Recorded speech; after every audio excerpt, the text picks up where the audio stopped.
right, ladies and germs, we are back for yet another story time because y'all seem to really enjoy those. And this one is definitely like a top 5 wedding tale to tell because so much happened at this event. So before we get started, hi. My name is Jamie Wolfer. I'm your online wedding planner. Every single week I bring you tips and tricks for how to plan your wedding. You should subscribe. And as a general disclaimer, if you missed any of my other storytime videos, as with all of my other story times, this is a wedding that happened a long, long time ago, back in the early days of my career where I didn't know as much as I do now.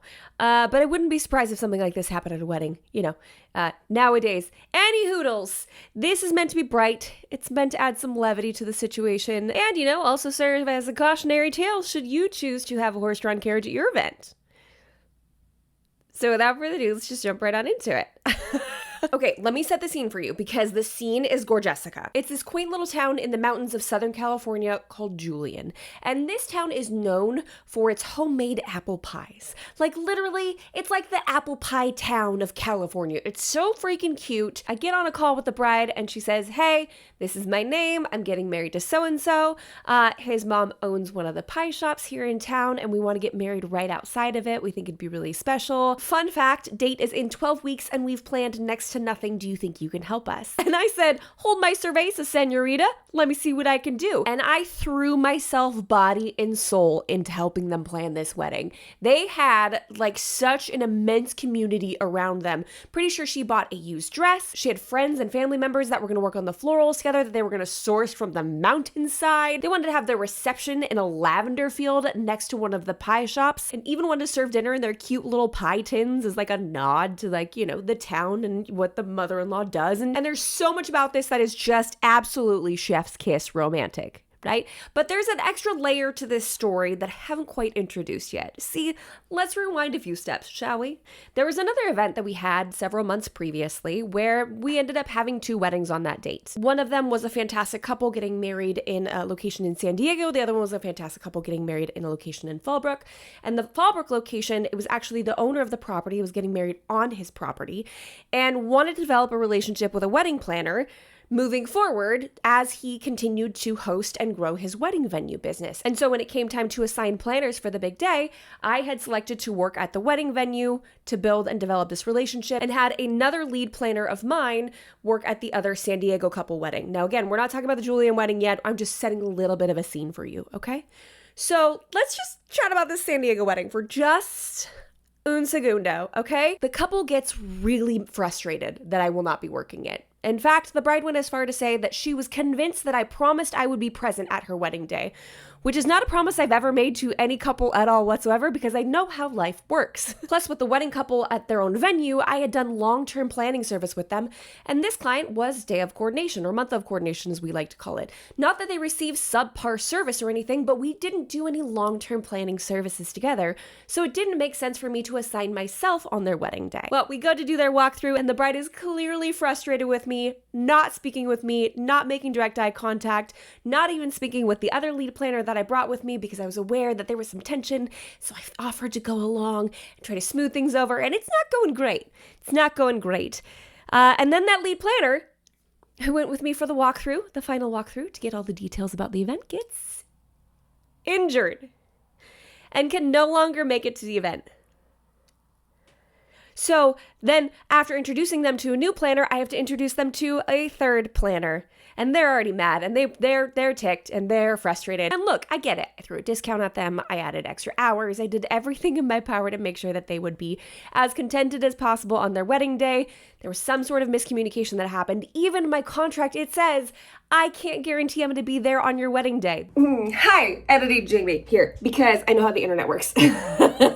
To clarify, in the beginning of my career, I was trying really, really hard to build out a team, and I was also doing multiple weekends where I had double booked events to grow up other lead planners. So in my contract from the very beginning, it has always said, if you hire us for month of coordination, your lead planner will be assigned to you 8 to 12 weeks in advance, or whatever the date happened to be. Our contract has since changed. So, that was always in my language. That was always in what I said when I spoke with clients. So that's why this was like a really unique situation because I would never promise that because I was actively trying to build out a team. So to be clear, there was no bait and switch.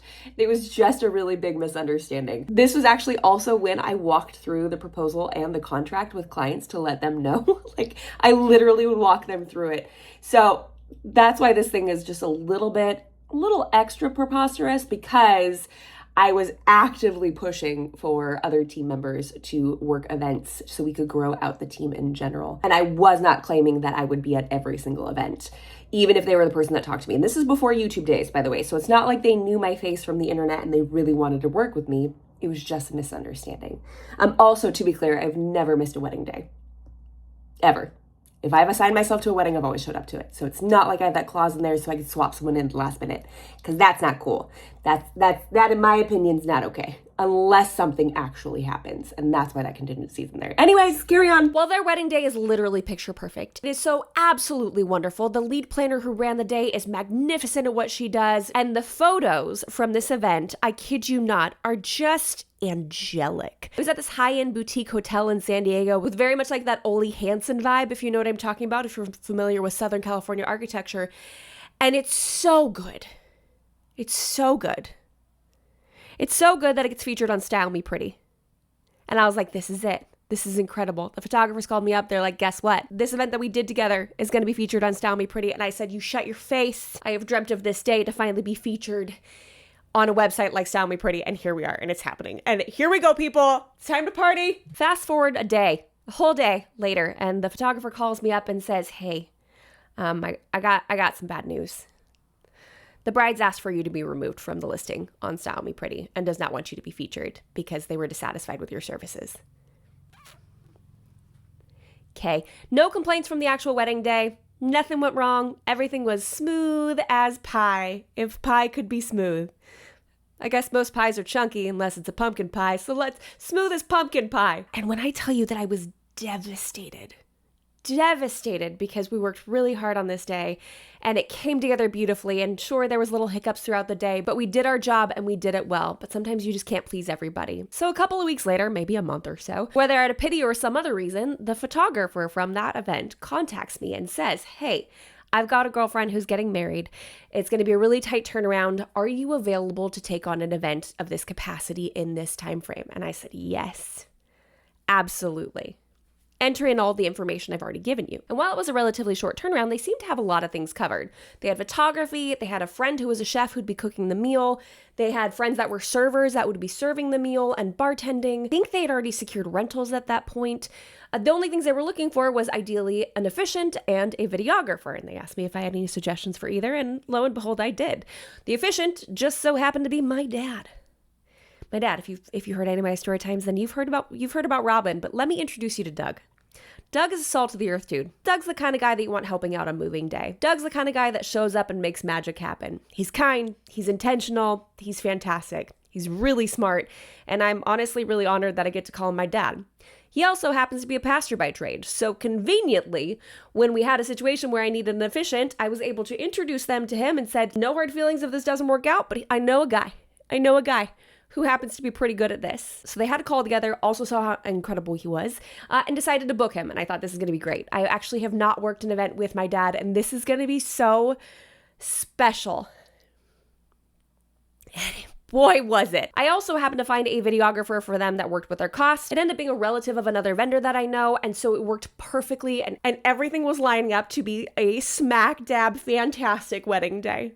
Now, because where we live, we were in just outside Temecula at the time, it was close enough that I thought, you know what would be fun? What if I brought my family out with me and we got an Airbnb and they got to stay in this cutie little town while I worked, and then I could be there with them Friday night after the rehearsal for dinner, and then Saturday they could do whatever they wanted with their whole day, and then Sunday we could go have brunch or breakfast or whatever if anything was open because it's a cutie little town, and then drive home because I think it was maybe an hour and a half. So really it wasn't bad. I also happened to be exclusively breastfeeding my son at that point, so it just felt like a win-win-win all the way around. Wedding weekend comes up and I decide to head up earlier than everybody else to be there in time for the rehearsal, and my husband and kids would follow in a separate vehicle at another time. So I pack up my little Subaru Forester with my emergency kit and my walkie-talkies and everything I might need for the weekend, and I'm feeling prepared. I'm feeling ready. and take these super cute little back roads through the hills and the mountains to go to the venue. Now, while I might not define myself as a car girly, I appreciate cars. But pop the hood and I have no idea what's going on. Unfortunately, my sweet little Subi was built during that time frame where Subaru Foresters had a rampant amount of head gasket issues that I didn't find out about until my car broke down on the side of the road. And that should have been a sign to just turn around and head home and just stay there. Literally breaks down, stops working, can't figure out what's going on. End up calling the couple saying, hey, I don't know what's going on with my car. I'm not going to be able to make it. And walk them through the rehearsal on the phone while I'm waiting for my husband and 3 children to come pick me up to go to the rest of the way to this cutie little Airbnb experience for the rest of the weekend. We get a tow truck out there. My husband and kids show up. We finally get to moving on this weekend vacation experience that's honestly already set off on not the greatest of notes, but I really want to redeem myself in the eyes of these photographers because also, not only do they frequently get shown in Style Me Pretty, by the way, but like they also had a really, really big following at the time, and I had nothing. And so I really wanted to be featured on their page, and I really wanted things to go well with them because I wanted to develop a continued relationship, and I had practically nothing in the eyes of social media. So feature on their page or continue developing a relationship with them, to me at that time, sounded like a golden ticket opportunity. So I was not going to let this get me down. On top of that, I've been working really closely with this bride for the last 12 weeks, and I sure as heck was not about to let her down. We pull up to the Airbnb, and it's not looking like the photos. It looks like the photos 6 months previously when it was still under someone's care. And now it looks like it's been potentially neglected for an extended period of time. And by potentially, I mean most definitely. We walk into this Airbnb and immediately all I can think of is The Shining. That is the only vibe that is going through my head. The kids think it's great, okay? The twins are just off running. They think it's fantastic. There's so many bedrooms. My husband and I are like, what's that stain on the carpet? And the baby honestly is just crying, nursing, wants to be fed, and probably needs to go to bed for the evening because we are now in the depths of night in a very strange house with very strange smells and unexplained substances marking the floors. But we don't let that get us down. We soldier on. I go to bed. I wake up the next morning in a bedroom that looks like something out of The Godfather and start getting ready for the day. My assistant drives down. We jump in the car together and drive to the venue. Now, the ceremony is happening in an empty field where they had hand-hewn log benches that like a friend of theirs made and set up in this field. It's stunning. I'll throw a picture up on the screen. I can't even describe this. And of course, I had some little yellow flag moments early on going, okay, a friend's making the benches. You got friends and family doing the florals. We got a chef friend that's doing the meal and servers that you know that are going to come in and do service for this. That's a lot of friends happening, okay? It's a lot of friends. But most of them, I was assured, were professionals in their own right, and they just happened to be doing this as a favor to the couple, which made me feel a little bit better. So when I showed up at the ceremony site and the log benches are stunning, and the greenery and the florals are absolutely immaculate, I began to think, okay, maybe I was stressing out about this just a little too much. Meet up with photography and videography as they're getting ready to get detail shots of the ceremony space, and the heavens open up and proceed to dump rain on us so very aggressively. In fact, it's so bad. I mean, there's only one lane in and one lane out, so there wasn't really a parking lot here. So they'd walked from the reception space where they were able to park. I'm ushering them into my vehicle saying, save your gear, get in here quickly. Let's just get you out of the rain. We knew there was a chance of pocket storms throughout the day, so it wasn't a complete surprise, but it definitely felt like it started dumping out of nowhere. We get in the car, get to a safe location, and we find ourselves just laughing. Luckily, it was a very short burst. My assistant and I were able to get our hands on some towels, dry off the log seat for the guests that would be arriving later, head over to the reception space, and kind of just start getting a lay of the land. Now, because we had a little extra work to do and everything was really spread out and there wasn't a lot of convenient parking with the different locations that we had, because again, it's a tiny little mountain town, it was best to park the reception space and then kind of walk over to where the bride was getting ready or where the groom was getting ready and down to the ceremony space as well, which isn't exactly ideal, but luckily the bride was going to come in on a horse-drawn carriage. So I was pretty excited about it, which meant she wouldn't have to be walking from the location that she was getting ready at to the ceremony space. So after photo and video do their thing, I say, hey, do me a favor. Could you just leave the walkie-talkie with the horse-drawn carriage so I can radio them so we can be prepared to kick off the ceremony when the time comes for that. It's about this time that the guests start arriving at the reception location, and we start to usher them over the ceremony space. And we have to kind of give verbal directions because it's not super convenient to get to when everyone's walking. And I start to notice something really weird. There are multiple dogs, multiple guests with dogs walking in wedding attire. So not just random people out for a stroll in their Sunday best, but actual guests parking, getting their dogs out of the vehicle, and walking to the ceremony space with them. And I think, that's weird. And frankly, in my opinion, actually, if I'm being totally honest, I think, wow, that's tacky. Like, who brings their dog to someone else's wedding ceremony? I mean, there's a pug, there's a German Shepherd that is very clearly like a puppy and bouncy and all over the place. And I think 2 different mixed breeds. So it's not just like, it's like one dog. It's multiple people brought their dogs to this event. And so I thought, you know what? Not my monkey, not my circus. Okay. We're just going to do the best that we can. So at this point, I do a little radio check-in with the horse and carriage driver, who again is a friend of the couple, to say, hey, how you doing? How's it going? What's progress look like? And she says, it's great. They're getting in the carriage. We're heading to you.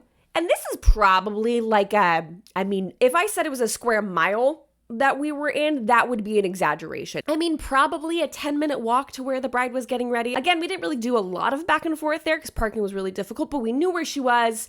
We got the signal. So with the bride loading up, we figured we got about a 10-minute window. We can start ushering guests their seats, or start trying to.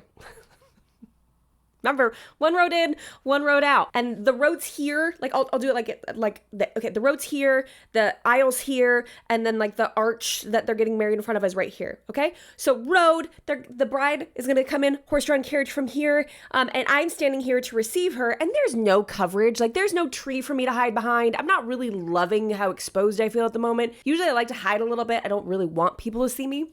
But I'm standing there at the back on this dirt road. And as my assistant starts to encourage guests to take their seat. And there's one particular person who's just not sitting down. Sorry, one particular person, one particular dog who are not sitting down. It's the dude with the German Shepherd puppy.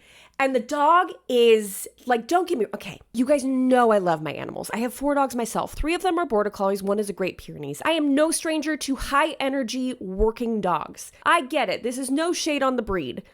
Might be a little bit of shade on the owner, okay? Might be. Prepare yourselves. So I go up to him. Hey, sir. Hi. We are actually getting guests seated for the ceremony. The bride is probably just a handful of minutes away. I think we're looking at about 5 minutes away now. So if you wouldn't mind, go ahead and take your seat with your dog, and we will get things started in just a few minutes. And he goes, no, I'm going to stay back here. Hey. Okay. You can't do that. You need to go sit, because now we're just standing here like bumps on a log, and it's like awkward because I'm already standing here and I don't want to be here, but it doesn't make sense for you to be here either. Plus it's really weird and your dog's a lot and you just need to like go so you're not going to be in the photos with your dog 6 feet in the air because it keeps jumping like it's on a trampoline, but it's not. That's just genetics. And again, he goes, no, I'm going to stay right here. Okay. So I radio the carriage and say, how are we doing?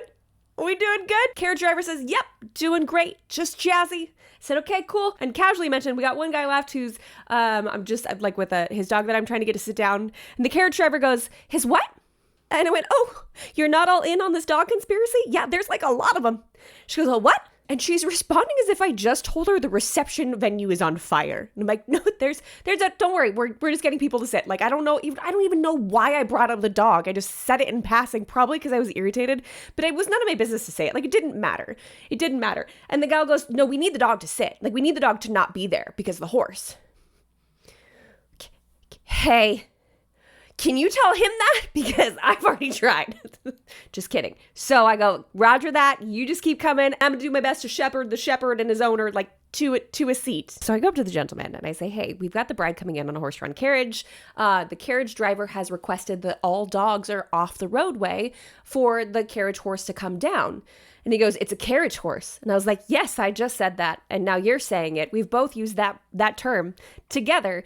Great. He goes, it shouldn't be afraid of dogs. And I went, sir, I can understand that thought, but I'm 90% positive you don't actually have a dog there. You have a Mexican jumping bean in a German Shepherd coat. All I know is that the carriage driver has requested that you move. It's a carriage horse. It should be okay with dogs. Again, I appreciate your fervor on this. I can't speak to that in either direction. Unfortunately, we can't have the carriage come down with you standing in the only road option for this horse to walk down. So I don't know what magical combination of words I finally put together for this gentleman to understand that like he did indeed need to move his person and his dog off the roadway. So he does. And I radio back, crisis averted, dog's out of the roadway, ready whenever you are.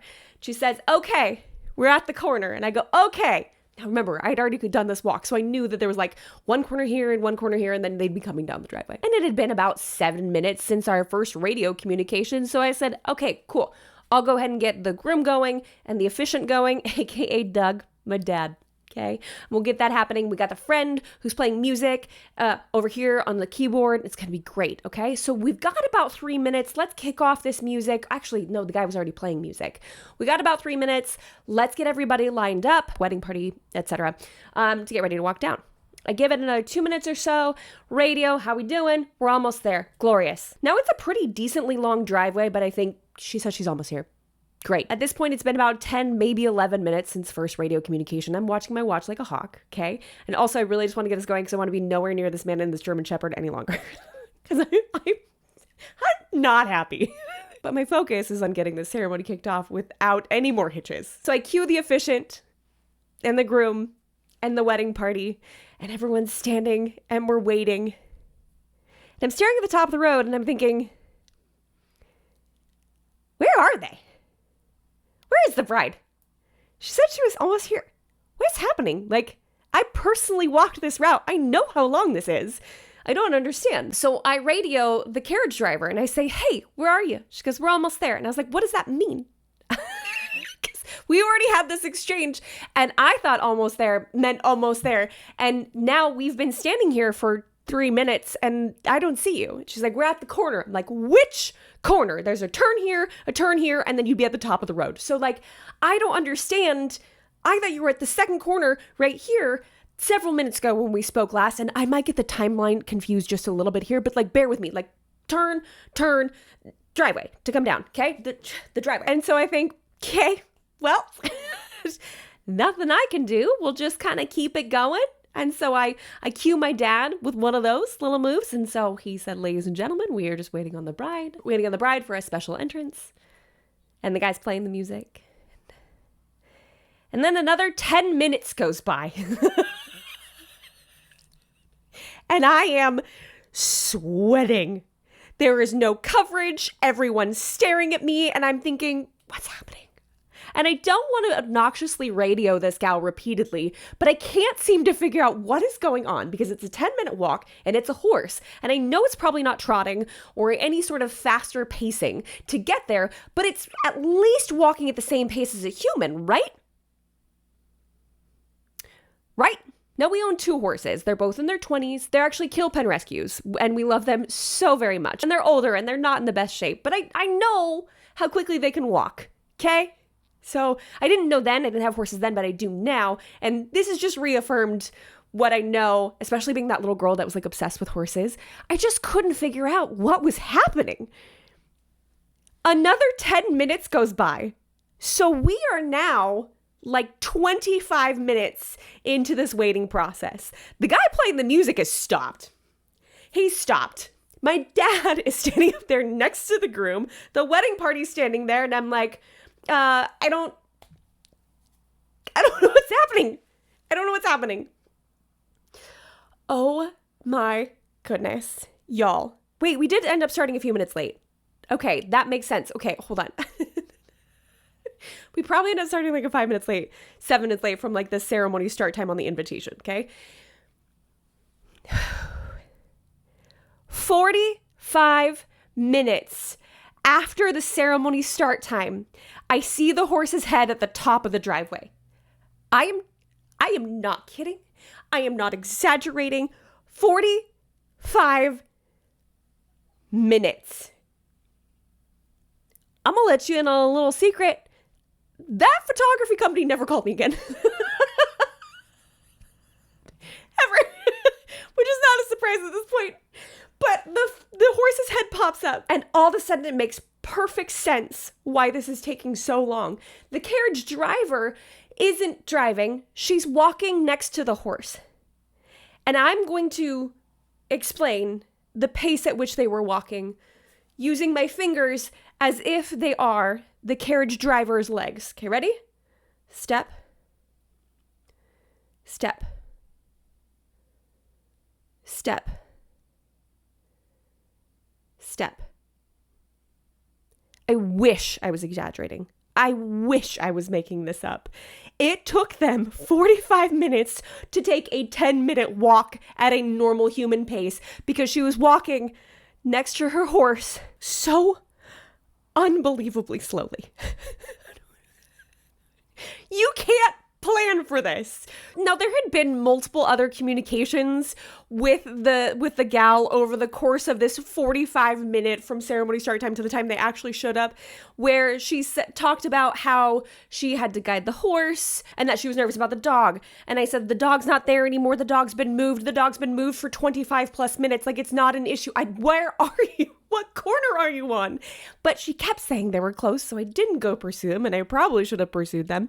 So they finally just clip, clop, clip, clop their way down this road. The guy starts playing the music again. Everything kicks off. Ceremony begins. Bride is fine. Bride has no clue that she's 45 minutes late to her own ceremony. I am sweating. I don't want to do this job anymore. I want to go home. Everything about this is just making me die inside a little. And of course, I'd been communicating with my husband because he has the baby and the kids and I need to be feeding one of them. And there was just part of me that was just dying, texting him, just being like, I can't believe this is happening. This is unreal. And he grew up with horses too. So he's like, I don't understand. None of us understood. He wasn't lame. He didn't have any issues that we knew of or that were communicated to us. She just really wanted to build up that anticipation. You know what I'm saying? Ceremony finishes. We finally send everybody back up the road to go to the reception space. But the rain had held off. We didn't see any more. We have now moved on to what should be the more entertaining portion of the evening for guests. And the bar is there. It's waiting. It's open. It's available. With no bartender. Remember the friend that's supposed to be there with the bartending? Not there. Not there. So a guest jumps behind the bar and starts serving people. And my dad, who had walked back with us to be like, what happened? Bear in mind, he's done this hundreds of times. And this is also not my first, fifth, or 10th event. So he knows I've done this quite a few times as well. And he's like, what's going on? And I was like, I don't know. Did you see how slow the horse was walking? He said, yes. I said, that's how slow it walked the entire time. He goes, I get it now. And they went, I know, but we didn't know what to do because she was super close the whole time. So my dad sees the guest jump behind the bar and goes, I'm going to jump in and help. Because he knows me. He knows my face. He knows my voice. He knows I'm already like close to having a cutie little minty bee. And he starts serving behind the bar. And I think, okay. The couple's off doing photos. I go to check in on Chef. Hey, Chef, how's it going? Not good. Really? Please tell me why. I'm like really excited to hear why. We were told there'd be people here to help us, and there's no one here to help us. So I have myself and then my assistant here, and we're both cooking by ourselves, and there's no one here to help us, and we thought more would be done than is done, and it's not good. And I went, no, that's not good. That's not good at all. But the couple's off, and they're doing photos, right? I'm off doing photos. So I think, okay, I'll see what I could do. I'll go talk to the mother of the groom. She owns the establishment. Maybe she makes pies. Maybe she knows somebody that can just jump in and help. Okay, I'll do what I can. Go talk with her. I don't remember what happened. That part's blacked out. I don't remember if they got any help. I don't think they did. I think they just really roughed it through that service. Couple finally shows up after photos and goes straight into their first dance, which super cute, so cute. And because of course they're getting married in a lavender field, they'd actually taken some of that lavender, dried it, and were allowing guests to throw it into the air while they're dancing. Just super sweet as like a grand entrance into their reception space. Except for there was these two kids who got their hands on like multiple bags of lavender, and they were dancing around the couple. And this is not going to be great for those of you that are like considering having kids at your wedding. It's not going to be one of those tales that you're going to be like, yay, that made me feel better. And they just start chucking lavender at the couple as if it was a thousand tiny little baseballs. They're just throwing it, trying to hit some sort of PR, okay? The bride's hair is just coated in lavender, and no parent is stepping up to do anything or say anything. Now, a first dance is usually pretty short. We try to keep it under a minute. So if you're ever worried about like standing there or swaying for too long, it isn't usually that long of a time period. But no one's doing anything. So about 30 seconds into this charade, I go up to the kids and say, hey, you need to stop. You gotta stop. You can't do this. Okay. Now remember, I got a ticked off chef. I've got my dad serving booze, kids hucking dead flowers at the couple, and everything is running behind. But hey, at least the kids listened and they stopped. And the bride was still somehow in great spirits. No clue what time it is. And as we start ushering guests to the reception space to like sit down at like after cocktail hour to go sit down to get ready to eat dinner, I get a phone call from my husband. Hey, we're in the parking lot. Remember the like exclusively breastfed child? Yeah, this would have been the perfect time if dinner had already been kicked off for them to show up. Why? Because I wrote the timeline. I wrote it myself. I wrote it so it would be absolutely perfectly timed. And in fact, I timed all of the nursing sessions with him earlier in the day so that would work out really well and the pacing would be perfect so I could feed him once dinner service had kicked off. And it hadn't yet. So I said, I can't make it just yet. Just hold tight. Just like a cute little minute. Just a cute un momentito, por favor. And the chef and assistant are just like hanging in there. They bring out the food. They set up a buffet table and there is not a server to be seen. There's also no plates. Those little pie tins that they want to serve them in. There's nothing there. There's nothing set up on the buffet table station. So I run inside, find the pie tins, bring those out. Because again, this is at a pie shop. It's super cute. Like they wanted to be whimsical and cutesy and whatever. And honestly, like God bless the chef and assistant at this point because they jump in and they're serving. Like they have been cooking by themselves and they are now serving everyone and they're sticking it through. And I'm like, gosh, this would have been such a nightmare if they just like bailed. So we're probably like, I don't know, 20, 25 people into service. And I get flagged down by the bride and she goes, where are the plates? And I was like, oh, the pie tins, don't worry. Like I couldn't find them at first, but I went in and I found them inside. And they were all stacked. It was great. She goes, no, the plates. And I went, yes, I thought we were using these as plates, remember? Because this is what you wanted, because it was really cute. She goes, no, we rented plates. No, you didn't. No, you didn't, because we didn't talk about this. She goes, yeah, it was last minute add-on. We decided to add plates. I went, okay, sure you did. So we have the chef and assistant serving because there's no servers. My dad is serving the alcohol because there's no bartender. My husband's in the parking lot with a hungry baby and probably some cranky kids. And I'm serving the wrong plates. It's at this time that I get another phone call from my husband. You can't really hear him talking though. You can't because the infant is screaming so loud that it's hard to understand anything at all whatsoever. He says, you got to get out of here. It's not great. It's not great. I know you don't want me to bring the baby in. But you got to figure something out because I don't even have a bottle to give him. Because why would he bring a bottle when I'm right there? And I think there must have been something communicated on my face that made it very clear that I was not okay. Now, I was out to the side, so it's not like I was in like the full hubbub of everything. But the videographer, the friend of another vendor that I knew, saw my face and walks up and goes, what do you need? What do you need?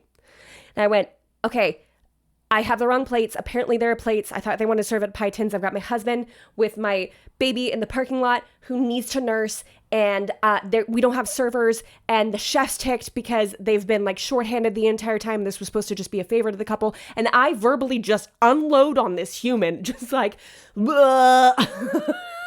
here are all the things that are going wrong right now. And he goes, I'll handle it. I went, you can't handle it. He goes, yes, I can. I'll handle it. Go feed your baby. My wife just had our 4th kid. I understand. We found the plates together. He takes them to the buffet table and proceeds to start serving guests himself. So I make it to the parking lot, feed the screaming baby. My anxiety is here. My husband's anxiety here. Our twins' anxiety here. Because they're just all trapped in the cab of my husband's truck listening to a screaming infant. My husband, as stressed as he is, bless him, goes, what's going on? Talk to me. And I proceed to also emotionally unload on him. The chef's mad. The service didn't show up. My dad's serving alcohol. I served it on the pie plates and I wasn't supposed to serve it on the pie plates. I was supposed to serve it on the real plates, but I didn't know the real plates existed. So I was serving on the pie plates for the first 4th of the guests, and now everyone else is gonna have regular plates.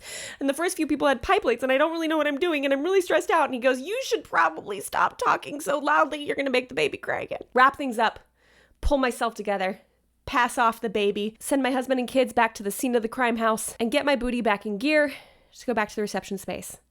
And it's about this time that it dawns on me that if the servers aren't there, then there's no one there to bust the tables like they're supposed to. And the tables that were rented were through another company that I really wanted to build rapport with because I really enjoyed their work and they had unique specialty rentals. And I thought, shoot, Well, I don't want to leave the couple with this mess, and I don't want to leave the rental company with the mess on the tables to have to pick up the next day, so I should start bussing. Now remember Doug, Daddy Doug. Wonderful, wonderful Doug. Dinner's over. People are off dancing. I think it's a self-serve bar at this point because the other guest that was standing there helping him serve the alcohol, she's on the dance floor. Everyone's gone. Tables are empty. And my dad sees me bussing the tables with my assistant. But basically, it's just the two of us working as quickly as we can to get these tables as cleared off as possible. So he jumps in and starts gathering plates and cups and utensils. And remember, just salt of the earth, dude. Like, this is the kind of guy you want by your side in a situation like this. Because not only is he a really incredible helper, but he's also a problem solver. So he looked at all these plates and said, okay, this is a lot for us to be like transporting back and forth. I see this little wheelbarrow right here, so I'm going to go get it. And it was like squared off. Like, it was the actual container part of it was made out of plywood. So it was flat on the bottom and flat on the sides, but with a wheelbarrow base. And so he goes and he rolls it over and he said, let's put the plates in here. And he starts stacking them and I put a few in there. And as I'm about to say, hey, Dad, we probably shouldn't put too many plates in this because it doesn't seem super steady. So I'm a little worried. That was the full sentence that was in my head, but it didn't come all the way out. Because as I'm saying, hey, Dad, we should be careful how many plates the wheelbarrow starts to tilt, fall over, and crash. Because of course it would. Because of course, my dad's just trying to be a helper. We don't have servers. He grabs a wheelbarrow. We thought it was great. I thought it was a little unsteady. Couldn't even get a full sentence out of my mouth before we're breaking plates like we're at a big fat Greek wedding, okay? And at this point, I'm not kidding. I just start laughing. I lose it. Like, unprofessional, probably unhinged, might be crying a little bit laughing. And who should walk up at this exact moment of the crash but the mother of the groom? Yep. It's her wheelbarrow. In fact, she was the one that paid for, I think, most of the wedding. Bride's parents weren't involved. And so she's the matron of the event. She's hosting it. It's her property. It's her wheelbarrow. And we just smashed a bunch of plates.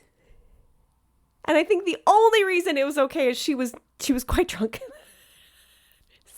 So I speak with her for a moment. She goes, oh, good, you're bussing. And I went, yeah, the bussers didn't show up. She goes, oh, okay. And just turns around and walks away.